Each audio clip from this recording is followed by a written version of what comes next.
Yeah, hello, my people. My name is CHINEDU ANICHI, your one and only celebrity CSO. And this is CHINEDU ANICHI TV streaming live from United States of America. My people, I greet you most fundamentally. And I am coming here today with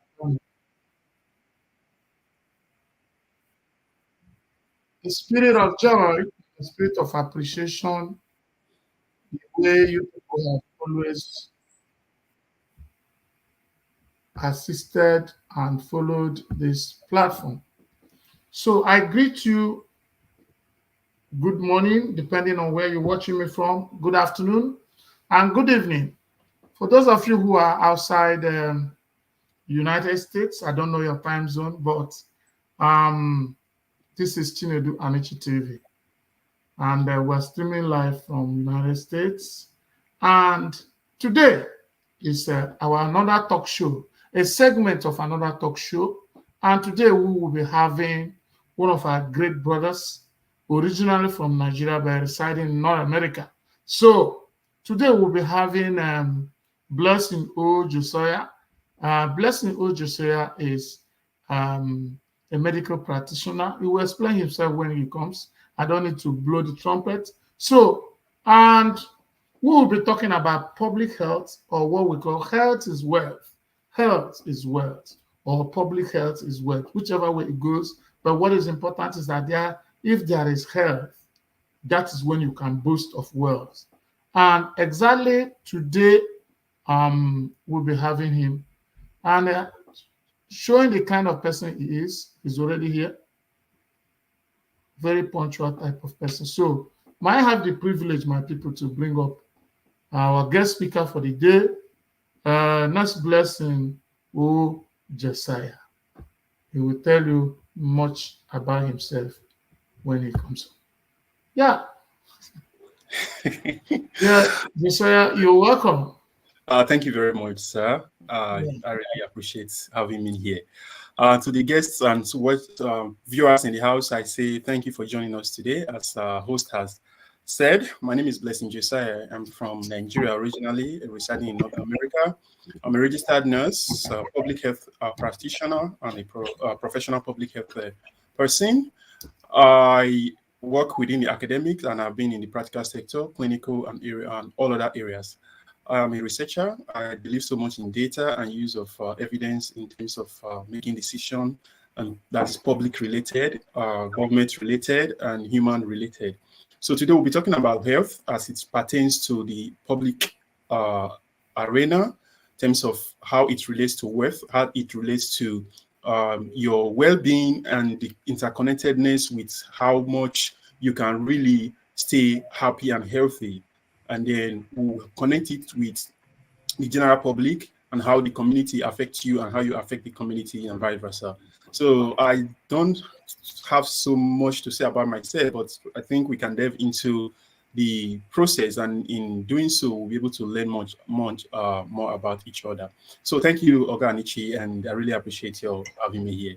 Thank you, Yeah, Labs. thank you, my brother. You have been here once, but you came with your fellow nurses when they were deliberating, or when we were pulling on Luther concerning the very frustrating what do you call it, verification Different process. process of um, Nursing and midwifery council. nursing and midwifery council of Nigeria, which is still lingering. But my joy is that I had the last deliberation by the House of Rep. So they stamped it that the old one should be used, the new one should be kept aside, and the site they closed should be opened. So that is what we're expecting any moment from now. So because it's not about ideology, but about carrying out instructions. So thank you. So before we go on, I want to tickle you a bit. How do you feel being a male nurse? Because I grew up, I never saw a male nurse until maybe about 2 years ago. So But I've that, always heard of them, but I was privileged about 2 years or 3 years ago. I saw a practical male nurse shook him, talk with him and say, these people, so they can really help. So how do you feel? Because predominantly it is understood to be, female dominance. profession for the female. I hear that a lot. I hear that a lot. And the last time we discussed, we also touched base with that a little bit. But let me just say, being a male nurse is very fulfilling, and it's one of the things I've seen that you have the field to play. People who understand football say you have the field to play. So you have a level ground, and you have the advantage of being a male, which I'm not saying is a disadvantage to being a woman, but being a nurse means that you have to take care of patients who are in their weakest point, people who are in their weakest point, and that requires you to have a very strong sense of passion, a very strong sense of feeling that you are concerned. You have to be somebody that is passionate, and being that is the what makes me up. What makes me up, like that is who I am. I really feel like I'm in the right profession, and I feel very, very, very fulfilled. So it has been all exciting, not without challenges, but I love the profession. Wow. So so how do you feel among women? Okay. Not naturally when a man is always, because the ratio, even I was privileged. I worked as a CNA the first time I came to you, United States. I worked for close to 6 to 7 months as a CNA, and we are called nursing assistants. We're always working under your people. So, and within that period, I've always seen that even abroad, the ratio is not the same. Ladies are more in the job. So it's just one single guy in the ratio of 100 nurses. So how do you feel handling women tendency and their reactions, their emotional ways of approaching issue? So how do you handle it? Well, it's all boils down to professionalism, the training, the expectation, and trust me, I want to say this, and I will say it again. There are a lot of female nurses out there that are brilliant, excellent in their practice, and even we look up to them. As a male, I look up to them sometimes, and even a lot of times, because trust me, they have been in the program, they have been in the profession for a long time, and they have a lot to show you. They have a lot to teach you to navigate. So I feel safe, I feel welcome, and I feel very comfortable working with these intelligent professionals. So that's how I put it. Wow. I hope, because I asked one nurse one time that I had a nurse in our show. I asked her, how do you feel about male nurses? He said, you people are their backbone. That whenever you're around, they feel comfortable, they feel energized, they feel like there's nothing we cannot do. So, it's surprising, but I think it boils down to what you say. It boils down to professionalism and the ethics of the nursing profession. I think that is what it is. Yeah. So, thank you for coming, my brother. Thank you. As I'll continue to remind you, this is CHINEDU ANICHI TV, streaming live on Instagram at CHINEDU ANICHI TV, on Facebook, CHINEDU ANICHI TV, LinkedIn, CHINEDU ANICHI TV, on YouTube, CHINEDU ANICHI TV, all the way. So if you're here, please just go and share this live video. Share this live video, as we are going really discussing things that have to do with health. And when we discuss health, we discuss life. And when we discuss life, I don't think there's any other thing that should come before life. So get interested, get hooked up. Let's get your attention, as I know what I passed through to bring this guy from North America to be here. So, Josiah, if you look at our topic today, just because personally you are here, you are in North America, and I see a lot of people writing, I see a lot of people talking. Even yesterday, there was a topic, and one of our big bloggers, I don't like mentioning their name, always talking down on people who are abroad. So, this glory, let me say, is a glory in parentheses, and I know it must have a story. So can you share the story, a little story that led to this glory? Maybe how you found your way to North America, and the situation now, is it better than what it used to be in Nigeria? Please, can you just share with us before we go to the nitty-gritty of why we're here? Well, To be more specific, it's all boils down to the pursuit of more services to humankind.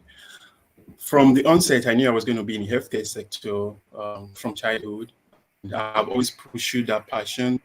I mentioned in one of the programs before that my family is really healthcare based, a lot of healthcare practitioners from Sure, uncles sure. to my siblings. And then practicing in Nigeria was great in its own sense, but I just needed to grow. I needed to expand my reach.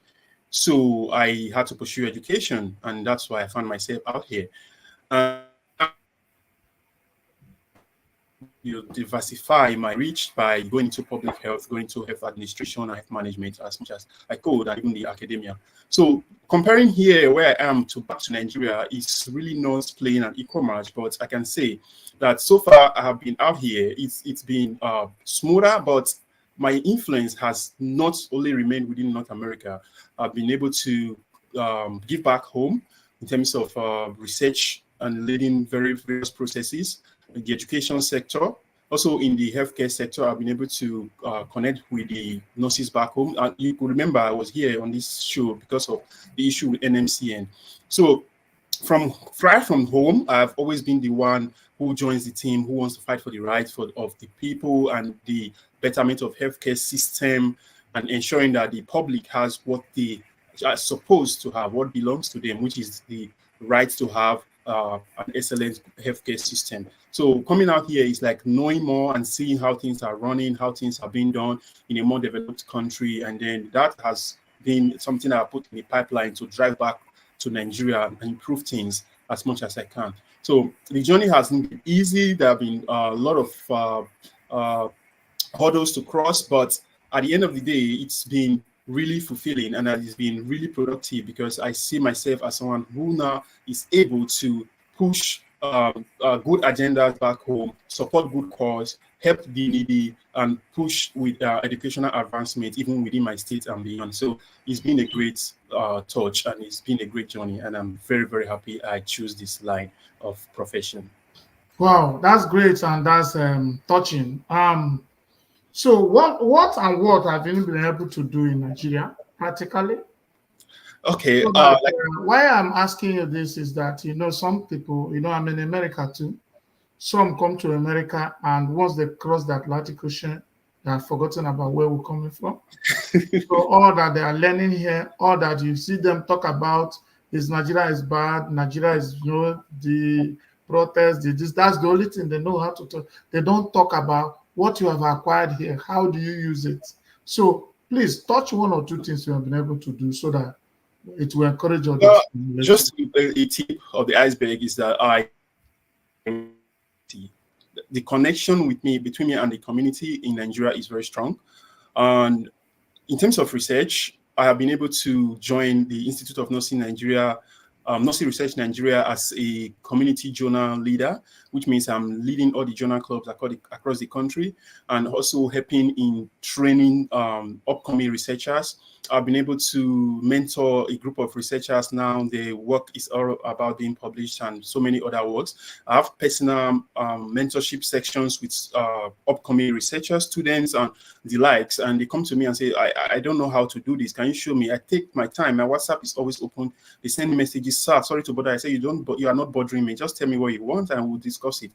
And we work in Lagos State University, Ilorin, Oyo State's Health, the Ministry of Health, Delta State Ministry of Health, National, that's the Nigerian Ministry of Health. We have been able to pass through all these things, and we've been working across various states to make sure that we collect the right data and help people to grow in research. That's just the tip of the iceberg of what we want to do or what we are doing. In terms of education, I'm seeking collaboration with various universities across the states to make sure that we're able to teach students, not just teach them what we are within the textbooks and just there over the years, but bring them to speed with what needs to be done, because as you see, technology is moving very fast, AI is moving very fast, and I'm negotiating deals with various organizations, which I cannot really mention here, to make sure that we bring certain technology to our education system at a very cheaper rate for them to be able to use and teach our students, because it's no longer about 1,100 acres or 100 hectares of land. It's about how much space you have on the internet and how much can you use this to drive healthcare and make it better for the population who really need the healthcare. So yes, I'm doing a lot, and I'm still working towards achieving a lot within this space. Thank you. Wow, that's great. Yeah, thank you, my brother, for always referring and always getting back to your roots. So that is always what we have preached, and that's why I continue to be the African voice in diaspora. So I continue to let our people know that it's important that people should always refer to where they come from. So thank you, my brother. Today we are coming to why we're here, and I want you to, as a professional of public health and as a researcher, to, if you know, in the African community, especially where we come from, what do you think is the predominant challenge health-wise, and what is your advice and suggestion for either managing such situations or getting out of those situations or preventing such situations? To be honest with you, Mr. Chinedu, that question is, if the Minister of Health in our country can answer that question alone, we would have solutions to our problem. But I'm going to answer it as much as I can. And if we are truly sincere with ourselves, we would know that our health in the system is driven by major factors, which are not really health in quotes. So how do we look at this in public health? We call them the determinants of health. It could be social determinants of health, right? So if an individual is poor, living in a poor neighborhood, does not have shelter over his head, does not have good water to drink, does not have good roads to drive on or ride on, does not have appropriate environment in terms of maybe there's fog, smoke, or the air quality is poor. All these things come together and affect the health of the individual, right? So if the community is in good state, more than likely, everyone will be healthier. So how do we solve the problem? In Nigeria, the state of Nigeria right now is really, really critical. I'll put it this way. I'm not going into politics, but we know that the situation in the country is very dicey, is poor. And that's, I mentioned this because it plays out in other things, and it plays out in healthcare. Look at it. For over the years, cholera has been a minor problem in Nigeria. I will say minor carefully because there are some states who were still having a problem, but it has been a minor problem in Nigeria. But just this year, we had an outbreak. Why is that? Because what drives health is not just hospital alone. It comes from the community. It comes from what you are eating. It comes from what you are drinking. It comes from what you are touching, where you are walking through, where you are sleeping. So cholera outbreak will be experienced if the socio-economic situation gets bad or poorer.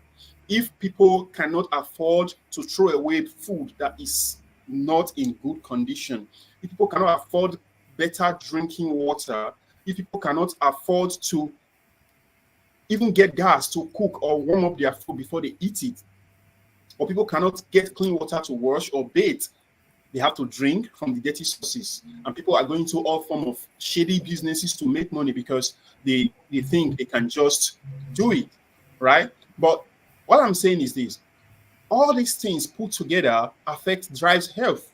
So the wealth of the nation is intricately connected to the healthcare, because what you eat, what you drink, is going to affect how you look, how you live, like your day-to-day things. I will give you an example outside of Nigeria. There's a country we all know, Haiti. It's in Central America. 2010, they had an earthquake. Haiti was okay. For more than 100 years, there was no cholera in Haiti at all. But in 2010, they had an earthquake. And after the earthquake, there was also a hurricane. Within that period, there was an outbreak of cholera. Although the source of the cholera was being disputed between whether it was locally transmitted or brought in by UN agencies who came from Nepal. But at the end of the day, there was cholera outbreak and it was massive. And it has been lingering in that country ever since with the whole economic situation. So that's how it plays. So if Nigeria really want to solve healthcare problem, reduce the malaria burden, remove cholera, reduce epidemic of diabetes, hypertension, and all of that non-communicable diseases, as well as the communicable diseases which I've mentioned, some of them right now, we have to look at how is the living conditions of every individual in that country. How are we looking at housing system and estate systems? How are we looking at the road system to avoid people getting into accidents when they are not supposed to? You cannot travel for 30 minutes without falling into different potholes, running at different bad roads. So those are the things that affect. Because if you look at statistics, you see that there are a lot of persons who are out there. They are healthy normally, they are able to manage, but suddenly they get into an accident and die. All these things also count in public health mortality rate. How about our mothers, pregnant women, children? We also have to look at it. How many midwives do we have? How many are we employing meaningfully to work? How many nurses are we employing meaningfully to work? Those are all factors across. And okay, CHINEDU, I can continue talking from now to tomorrow about this issue. We have to look back. We have to look at the structure. We have to look at the policies. We have to look at the density of hospitals around the communities. We have to look at the density of health workers around the community. The last research I was looking at, what I saw was for Nigeria, 1,000 individuals will only have 19.5, although there is no fraction in humans, 19.5 healthcare workers against, that's 10,000, sorry, not 1,000. And that is totally like to the lowest, the barest minimum as to the standard that is supposed to bring proper health care to the people. So if we keep doing it this way, we'll keep having problems. I'll call on the government, I'll call on the Ministry of Health, I'll call on everybody. If there are interventions at the top level, then we should look at a way to see it through. But I will talk about this again. Let me just give you time. Maybe you have some other questions to ask, and we don't have so much time. So Okay, yeah, thank you. I just want to bring out some of the, let me say, striking points of what you may discuss or we anchor on, because I know that you cannot talk of health system without referring to the factors that are of high, let me say, high percentage of influence or contribution. yeah. One of them is the ecological factor, that's the environmental factor, and one of them is the economic factor. So there's no way, just like you intelligently presented here, there's no way all those things will start moving where the economy is bad, is harsh. People don't even have access to proper Medicare, and the environment doesn't look. Environment is not in consonance with what healthcare demands, or what the kind of sane environment that is habitable will present. So let me say, my brother, our topic today is health is wealth. I want to give you a free landing so to take us on the trail of this topic. Let's see what you have for us. All right. Again, it's health is wealth, and we all know that if an individual is healthy, it does not just stop by the individual. It goes way beyond, right? So if a man with 3 children is healthy, he's able to more likely take care of these children with the spouse or their mother. But if this person falls sick, the children may be young, the tendency that these children are going to lack in terms of education and upkeep is higher. That does not only draw back on their immediate moment or situation. It continues into the future. Where can they school? Who can they network with? What start a business? What, and it becomes worse if this man or the woman dies or succumb to this disease. Why am I talking about this? The average life expectancy in Nigeria today is still about 55, or jumping between 50 and 55 and thereabout, right? So it means that as a young man at the age of 30, if you have a child, or at the age of 35, by 50, you are expected to almost be saying goodbye to your child because it's life expectancy. So what does this mean? It means you are plunging the community back into poverty. What can a 15 years old child do? So individually, what can we do to help ourselves to build this system? From our own personal perspective, we can take more healthier lifestyles. There are things that are already established that they impact your health negatively. We know about alcohol. Before now, they will say little use of alcohol is good for your health, but WHO last year just decided and said no amount, not even a drop of alcohol is safe for drinking, right? We say these things, but people listen, but no, they won't really take it too seriously. But I'm repeating it now. No amount of alcohol, no matter how it is, a drop of it is safe for drinking. And they would look at smoking. I think today I saw one of the celebrity artists in Ghana was saying that smoking is not bad, you can take it. But I don't want to go into controversy. But if you are comparing, because you cook in a city area with smoking, then you are confusing what smoking really is, because smoking a single cigarette introduces more than 100 different type of chemicals into your body. That is just that. But then, if you are not healthy, coming back to the health is wealth, you won't be able to make life ends. And even as an employer, CHINEDU, do you know that if as an employer, if you have 5 workers and 2 call in sick frequently, the three remaining workers cannot really carry your company or your agency or your organization to the fullest performance, because you're looking at performance indices or key performer indices. Being present alone is one, and being healthy is another thing. So if your workers are calling in sick every now and then, it's going to draw your economy down. So where am I driving at?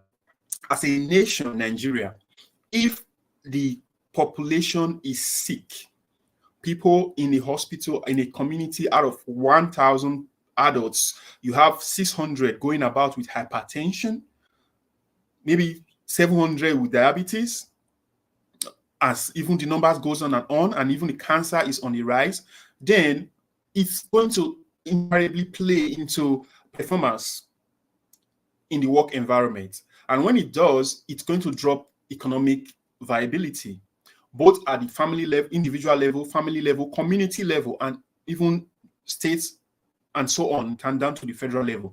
So countries that really understand how health is connected to wealth, they know how to put the money, the financing into healthcare.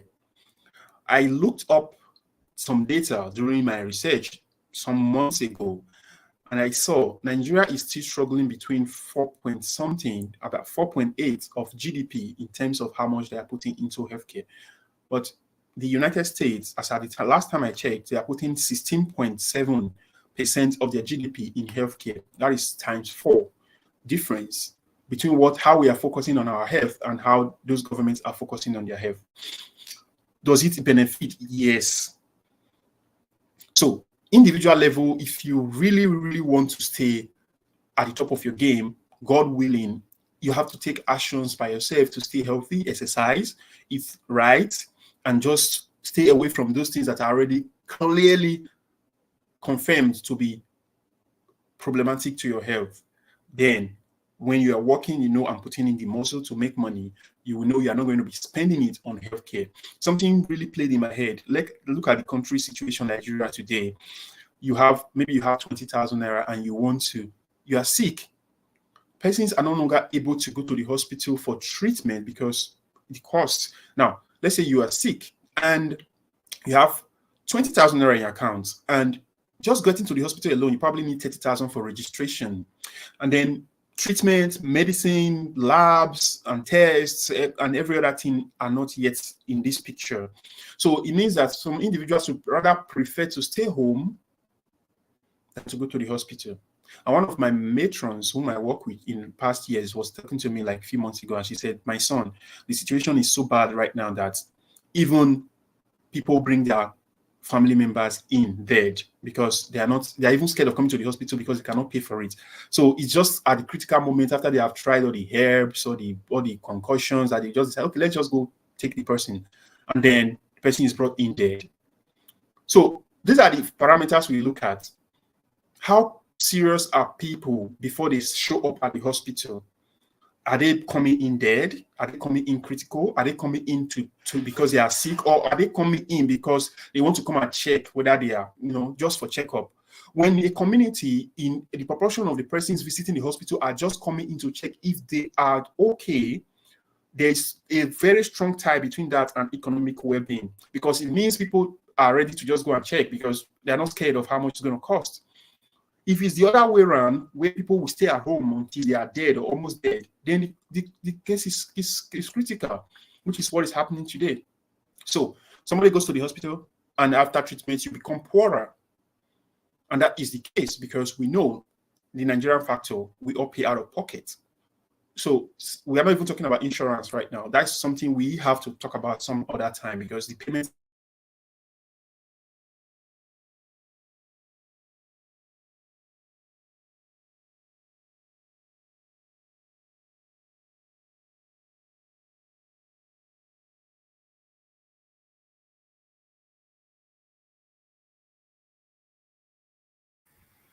Yeah, network event is coming up. It's challenging, but he will keep on. Okay, you're back. Thank you.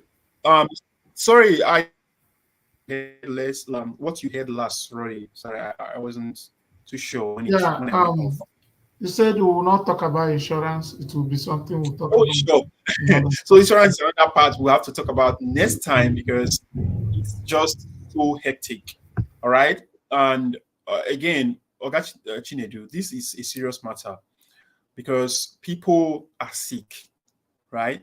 And once a family member is sick of chronic disease, trust me, the economic system of that family starts to plunge. And you know how we are Africans. We love our family. We work together. We want to see everybody doing okay. So it's just something we have to do our best. From the government perspective, they have to do everything possible to make sure that the healthcare system is brought to standard. And for individual, what you can do to prevent diseases and illness, do it on your own. And we, as professionals, we keep talking, we keep preaching the gospel of good healthcare, because that is where the wealth of the community or the individual and the nation lies. Thank you. Yeah, thank you, my brother. It really shows that you're a researcher, because the statistical way of this appraiser, the way you're bringing the statistics shows that you're really in this research. Informer Zubike Uchendu say, I agree with you. Informer there, thank you. Mercy Emmanuel, very true. The socioeconomic status of an individual contributes to the health. Yeah. So a lot of people, let me see what the reaction is coming from Instagram. Oh, yeah. A lot of people on Instagram. Oh, yeah, Instagram people, well done, well done, well done for coming around. Okay. Thank you. My brother, you have done justice to the question, but I want to tell you, we cannot just, somebody like you don't always get you. So today that we have we have captured you. We'll make sure we get all we can get within this short period. So I want to consider something. If you look at Nigeria now, they are demonstrating. Nigeria, they are not even talking about health system as they are demonstrating. They are talking about let them eat first. See, to eat first. That is the major thing that worries Nigeria. So if you see all this demonstration Like if you come to US now, you hear that demonstrating, people are talking about maybe increased tariff, increased rent, in this one. They're not even talking about basic things we talk about. But you see, the core thing that is driving the protest in Nigeria today is hunger. Okay, so Yeah. how do you relate this thing to the kind of when they say lifespan of Nigeria is 765, this one is 65. With the kind of hungry situation, don't you think the span of life they're even giving us is high?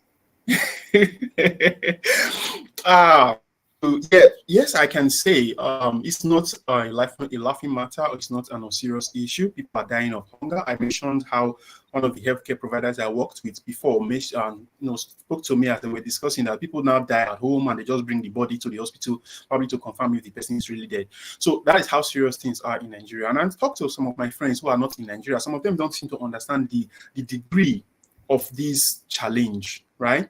And we all know by Maslow's hierarchy of needs, the first thing you need is just to eat and breathe and stay alive before you start thinking of, oh, where would I sleep? Before you start thinking of what will I wear? And then before you start thinking of how do I look? Those ones are secondary. So if Nigerians are fighting for what to eat, it means our problem is the critical one. Because you and I know that out there, what people fight about is policy for Medicaid, Medicare, policy for removal of this, removal of that, tariff, and all those taxes. But if I don't know how to, I'm being emotional now, because the food scarcity means that people do not even have the means to the means to their end. Like they don't have what they need to survive. So will it impact lifespan? Yes. Remember, I have mentioned in this very session that if the country's situation has gone as bad as a cholera breaking out in almost nationwide, it means there's something really, really wrong. Because as public health professionals, we look at those indexes. Why would cholera break out if people are eating the right thing? If they are drinking the right water, why would it break out? So your immune system begins to drop when you are not eating well. People begin to develop ulcer. People begin to have different form of GI problems, even general problems, mental health problems because of psychological distress, stress, and all that. And of course, lack of nutrients has a way of dealing with destroying your body. Ordinary vitamin B systems lack for a period of time will lead to pure anemia. B12, B9, folic acid, they are all in your green vegetables. And if you are not eating these things, you start having problems. And not to talk of other more typical ones like thiamine and niacin and all that, which are really very important. So if a child is going to school in Nigeria today and is not eating proper diet, and a child is going to school today, same brain structure, the same, or let us call them twin, like two identical twins, put one in Nigeria and put one in the US, their performance is going to be totally different because what this one is eating is different from what the other one is eating. The nutrient is not there for processing of the knowledge, right? So how does that play out? Same with work, same with your type of activities. Nigeria today, you see somebody fixing tires, which we call vulcanizer. He's using all his energy to push this tire down, like pushing it. I've seen someone pumping tire and the tire just blew off and he actually died. That is life expectancy cutting short, right? But somewhere else in America or in the UK, someone is just sitting down pressing buttons and this thing gets fixed without you going to expose yourself to hazards. Are we talking about Okada? Okada is not a thing in America, right? But people have to do what they have to do because they need to survive. If you provide other means of transportation, let's say the railway system or the proper buses across the nation, or you have good roads for people to drive on, you won't be doing that and you won't be risking your life. And even if you are doing it, you to be at a short distance and then life will be better. So it's all about activities, all about exposure. It's all about the mechanization, technicality, and use of technology to make life easier. It's not there. we are even talking about food. Food is just one thing. Do you remember the flooding that happened in South Nigeria last year, and how it's caused a lot of havoc, swallowed up houses and all that? These persons, I haven't even heard about them for some time now. How are they coping? Like, the country is in chaos. Not just Nigeria, Africa, other countries too, whom we are not really looking at. But the problem is the country needs a fix, and the fix should come from the grassroots. People who are leading the grassroots needs to stand up and focus on what matters. How do we establish proper agricultural practices? How do we establish proper education system? Not reading textbooks that are outdated, not useful anymore, making students to cram figures and formulas that are useless, And right? then draw Euglena and Amoeba. It's just pathetic. So Right. Well, that is serious. I was yeah, we have to start. during my biology practical. I was to draw grasshopper and label. Grasshopper, drawing grasshopper. How does that really help? I don't know how the grasshopper will help me. There is a picture of grasshopper. If you want children to play games with grasshopper, they can play games and disassemble grasshopper. Put it back. Why should I be drawing grasshopper for an exam? Like, that is not what we are doing. We are teaching children how to code, how to run a farm, how to run drones over agricultural landscape and see how the crops are doing, how to generate assess the soil and test soil and know how much nutrients, phosphorus, nitrogen, and other nutrients are there, the components, to make sure that these plants will grow. That is what the other countries are looking at. Not sharing rice for 40,000 a bag, or making it like I don't want to be political, but ANICHI, this is pathetic, and we know the problem in Nigeria is coming where it is coming from. We have to start focusing our finances in building a nation that is healthy, a nation that is wealthy. That is just the key. People protesting today, and my words out there for the people is that just keep it low, keep it safe, and just don't be violent. Make your demands known and just state it. We need a restructuring of our leadership system. We need people to hear our cry. We need the jobs, not just jobs, but productive jobs. We need industrialization. We need to be able to produce what we are using. Over 230 million people cannot produce what they can use in their own country. I feel something is wrong, right? Because we have the land, we have the water for electricity. If you want to generate by hydro system, we have the sunlight. If you want to go solar, and in some areas on the north where they have the wind, right? So what is the problem? And people are still dying of hunger. People are still dying of mosquito bites and malaria. People are still dying of just cholera, hypertension, and all that. It's pathetic. So if we want to fix the nation, we know where to start fixing it from. First, we have to start make people have what to eat. Yes. Give them the healthcare system they deserve. Yes. And once they are healthy and happy, the system drives itself. It's a basic formula. Thank you, ANICHI.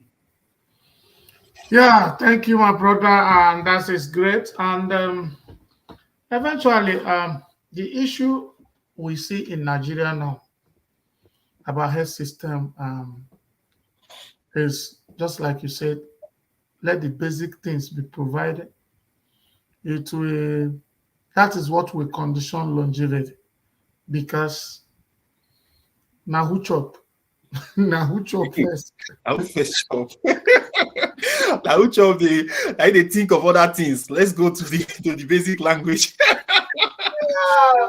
So that is it, and it is what it is. So thank you, my brother, for coming, and the kind of eye-opening you have given us today.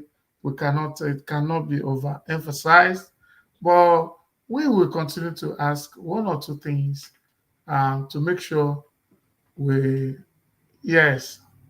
I'm seeing what you're saying, sir. Some people, let me say. Let me look at what they are saying. I am Beke, William Amanfo. Yeah, come up with your questions again. I just try to. Okay. Okay, so my brother, these are, we just mentioned problems, mentioned solutions. I think what we'll do now is to pray. Because why we say we have to pray is that we are not the people involved. And even the electoral system, of which it is the process whereby we can decide to institute change, has been hijacked by the same people. Yeah. To the extent that there's nothing we'll do that we are sure of the results. That's why you see some people going to the street. And even in the street, they are not safe. You see what is happening in Abuja, what is happening everywhere. So that is the kind of situation we have found ourselves. And it is heartbreaking. It is alarming. So, my brother, what's the advice you want to give to? You see, you are very practical about your nursing profession. And I don't know if it is because of the orientation, because you say right from childhood, you've always wanted to be this. So your passion is transparent. Your passion is all is pronounced. So that is why you extend your tentacles beyond the immediate circle of the profession and the gain to a research system, getting into injecting into the system, into the fabric of the health care, even in Nigeria, what you have learned here. It shows a serious passion, and we thank you for that. But there are nurses like you who are completely indifferent. After this one, there's another question I'm going to ask that is very professional, and I'm going to ask it because we don't know why. But there are nurses in diaspora who are completely indifferent from this kind of thing that you crusade, this kind of thing you advocate for. So, what is your advice? What is your clarion call? What is your beckoning to these Africans? Very intelligent nurses, very intelligent doctors, very intelligent healthcare practitioners that we have in US, in Ireland, in Europe, everywhere scattered, but they don't think Nigeria like you. So, what is your beckoning statement to them?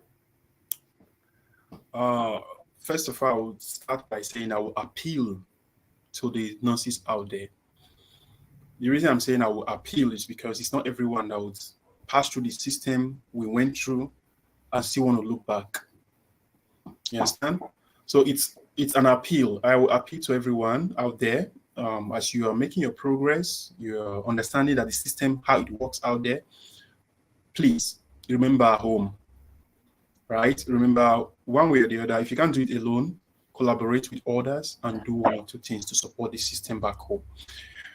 The reason I'm saying is home is always home. There's no way you can do, you cannot deny that. Even if you're not going to come back, but it's still home.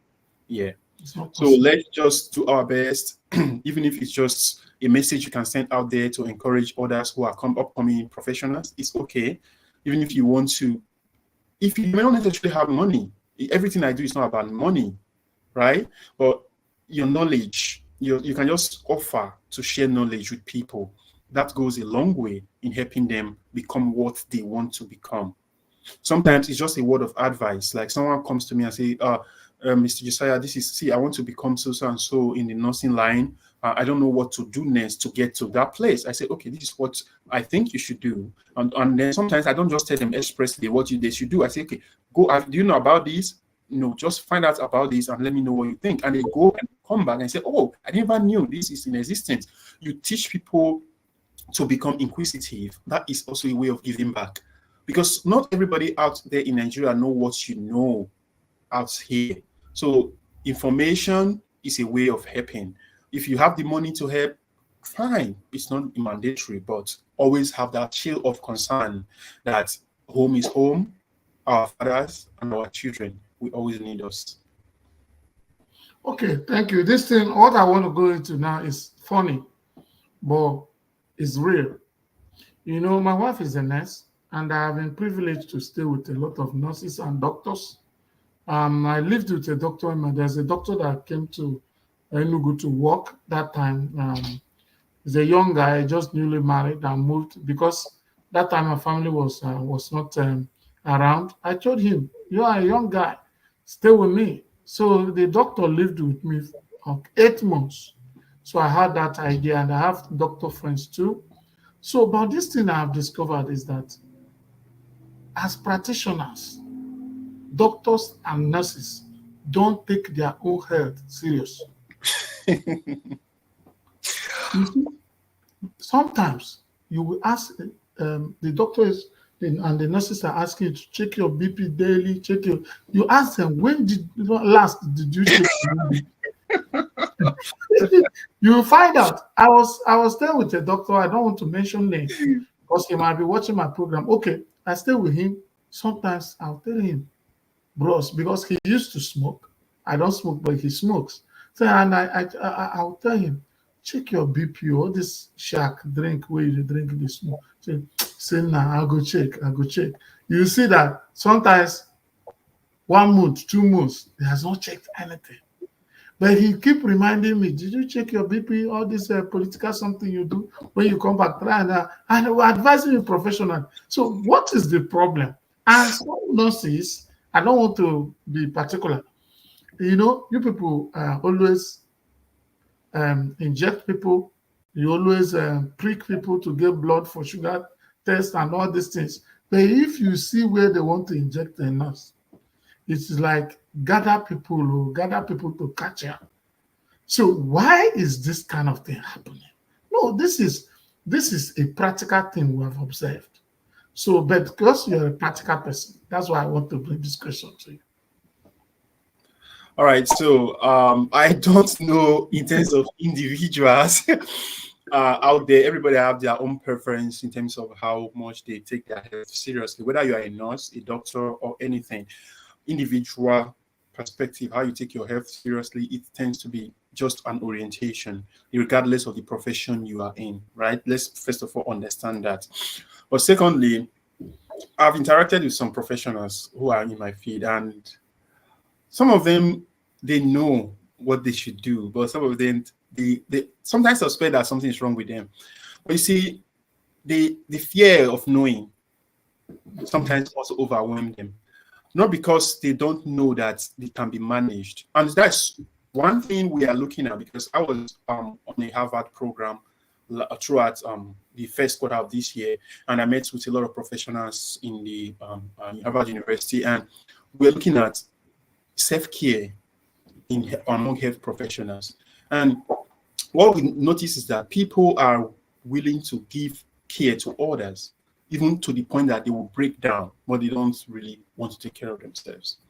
So, yeah, the point is we are now trying to incorporate into the curriculum, which is the background training of health professionals, self-care, mental alertness, that's the mental health care, your ability to know when to say no and take a break.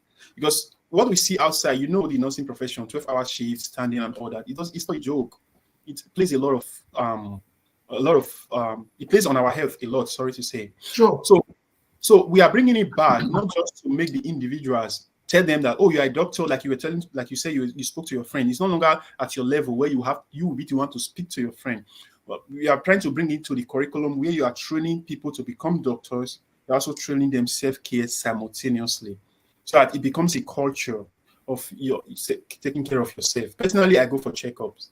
But you see, if sometimes when I get there, I have to interact with the doctor as if I'm the one doing. That's another problem too. When you get there, you are talking to the healthcare professional. It seems like you are taking over your own care. Like, come on, I'm supposed to be treating you. I'm supposed to be telling me. So instead of being an assessment session, it becomes an interactive session where you have to, oh, do you think this is wrong? Have you thought about this? So sometimes you just have to relax and take a breath and say, let me go and get checked. And I'm still encouraging every healthcare professional out there. You have to take care of yourself, folks. Like, really, because you are doing a lot and you need to be pampered, actually. both financially, otherwise, ANICHI, but but take care of yourself, man. You need to take care of yourself first. I saw in the chat room, and I've seen that Mr. Chinedu Michael is saying that no one is happy after passing through a lot to obtain certain professionality, allow his or herself to be put under the table. Well, I don't know. I don't really understand what under the table means. If you are saying being sidelined, then that is true. If you are saying okay, under the table, definitely that's what it means. So in medicine, in medical practice, we say on the table, which means surgical procedures, but that is actually under, which means you are right. The Nigerian system has a way of sabotaging healthcare practice and professionalism, and make people think that they're 5 years. I spent 5 years in the university studying nursing, but the 5 years or 4 years, as the case may be, you spent in the school is useless. And even gets worse when you get into the hospital system. I mean, that's another ball game entirely, and it's just a lot. So please take care of yourselves, because the stress is too much. Stress coming from the patient. I also want to appeal to the patients through this medium. Please, if you come to the hospital for care, try to be calm. Don't be giving nurses problem. We understand that you are not feeling well. And also, I want to appeal to my professional colleagues, please.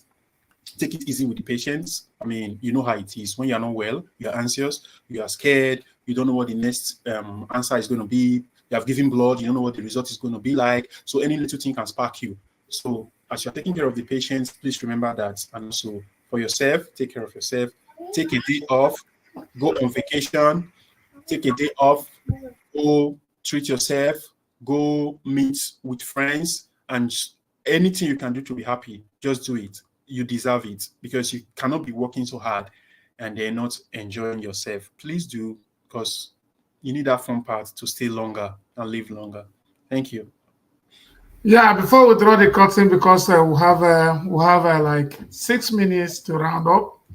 Finally, before we draw the curtain today, Blessing or Josiah, you have seen how CHINEDU ANICHI, we are trying to put humanity at the center of what we do in this platform. We have tried to eschew things that they might be enticing to the general public. They might attract social media traffic, but they are not integral to human existence. So Rita said, instead of the whole world being in darkness, you can decide to light a candle. So we have decided to light the candle of positive content, life-saving content, educative contents, just like you know what it took me to get you to be here. This is how I've been getting a lot of resourceful people and bring them here free of charge to talk to our people. And thank God some people are listening. We had about 120 people watch today. As I'm talking now, there are still 106. And I think it's an encouraging number. So what I want to say is this. Before you draw the curtain, what can you say about CHINEDU ANICHI TV, especially your fans, our audience, and those who might listen to you or listen to us offline? So briefly, I would say you are doing a great job, Mr. CHINEDU ANICHI, and your TV is really focusing on the real things, like you said, things that matter to the society, the growth of our people, their awareness, to open the eyes of people to see what they are supposed to see, or what they need to see, not just what they want to see on the internet. So you are doing a great job, and I would advise and encourage every well-meaning Nigerians to follow your page, to be able to continue watching and seeing these contents. And also, I want to say, being that we have great men, women visiting this. So if you're not able to watch live, come back and watch the recordings of some sections, and you'll be able to see important content as the time goes by. So I am also encouraging you, not just CHINEDU ANICHI. If you look under my name, you see my handle on Facebook. There, you can follow me. My name is there. I'm mostly very active on LinkedIn. You can connect with me at any time. I would look at your page and just accept. But if you want to follow me on Facebook, of course, if you want to connect, of course, Josiah.blessing.1, or just Google that name, Blessing. Oh, Josiah, you see my face, you see me there. So I encourage you all to join as we continue discussing public health, continue discussing health management, continue discussing finance appropriation in our country, in terms of healthcare projects, healthcare processes, and everything. It's not ending today. This is just the first session of this series. We're going to be coming in with more specific topics, and we'll be talking about space. Just take one and digest it. So if you come back next time, you're going to enjoy the session way more than you're doing today. And feel free to reach out to me. I'll be ready to answer your questions. And if you have, of course, I'm a very teachable person. If you have good ideas, corrections, comments, criticism, name it, you can send it to me. I'll be happy to have them. Yeah, thank you. Thank you, my brother, for coming. Thank you for making our time. I know what it is to be in North America and trying to make ends meet with the kind of time demanding and the energy sapping job you do. You made out complete 1 hour to be in this show. So I know what it is. If you have to go and do some medical education and 1 hour, we cannot pay you. So, well, thank you for investing in humanity.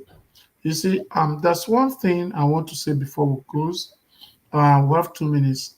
Um, there's a great mentor of mine I discovered. They call Black Mentor, Dr. Joseph Natoma. There's something he said while I was discussing with him 2 days ago on this show. He said that the problem why Africans don't speedily grow is that we go into competition instead of collaboration. That once, if you want to grow, it is easier to collaborate. So I want to show you we'll continue to collaborate and we'll continue to grow together. We'll continue. This platform is for you. Each time you want to teach anything that you think is beneficial to the society, just give me a head on and you'll be here. So thank you for coming. I appreciate.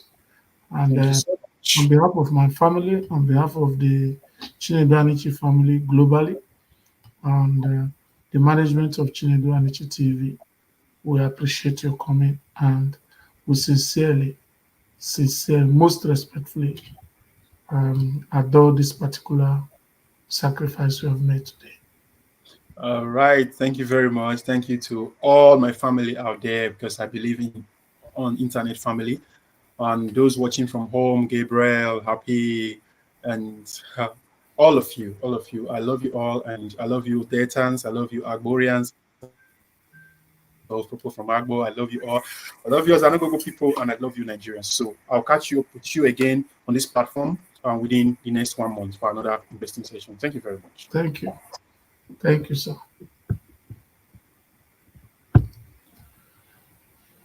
Hello. Hello. Yeah, my people, you have seen it was a great outing with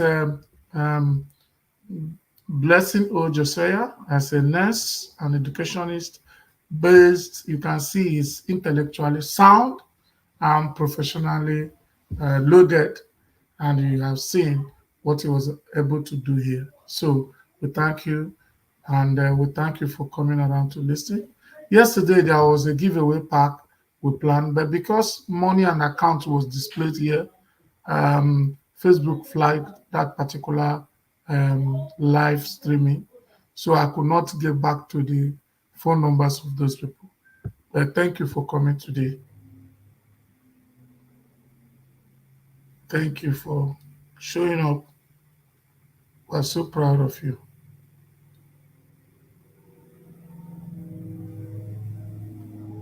Yeah, thank you, my people. Thank you, thank you. This is Chinedu Anichi TV, your one and only celebrities here. So tomorrow, 8 o'clock Nigerian time, 2 p.m. Central American time, we'll be here back again to deal with.